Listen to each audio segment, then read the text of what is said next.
Good morning mga boss. For today's video, maghahatid na naman tayo sa ate ni boss. Ginagawa mo! Agad-agad na ako tumayo at manalamin dyan mga boss. After ko manalamin mga boss, hinahanap ko na si boss. Abay, nakaabang na pala sa pinto at dito daw magpapahuli si boss babe dating sa paghatid sa kanyang ate sa school.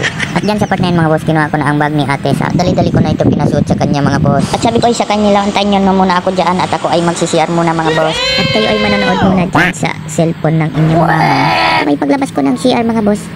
Ala nasa labas na pala ang dalawa. Nauna na sa akin. Hindi totoo Hindi yan. nila ako inantay. Diyan sa part na yan mga boss. Ayan, nagumpisa na kami maglakad. Ayan, nauna na sa amin si ate. Malilate na daw siya. Abay, pag-usapang pag-aaral yan mga boss. Ay, masipag talagang bata na yan. Hindi Kung totoo isa ka yan. sa nakapanood ng video na to, mag-iwan ka ng bakas mo sa baba. Mag-share and comment na rin para malaman namin kung saan naabot ang video na to. Ang sweet talaga ng dalawa na yan. Kahit ngiti-ngiti pa dyan si ate, oh.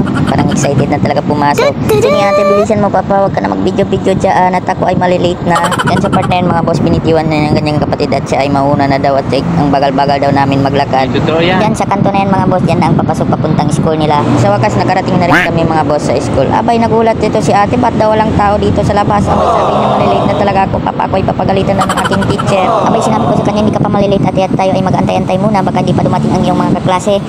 Ayan, paikot-ikot pa pati si boss baby, patambay-tambay pa dyan. Ayan na nga mga boss, nagsidatingan na rin ang mga kaklase ni ate. Mga boss, nagyakapan ng dalawa na yan at nag-goodbye kiss pa. Ang cute talaga ni boss baby sa kanyang ate.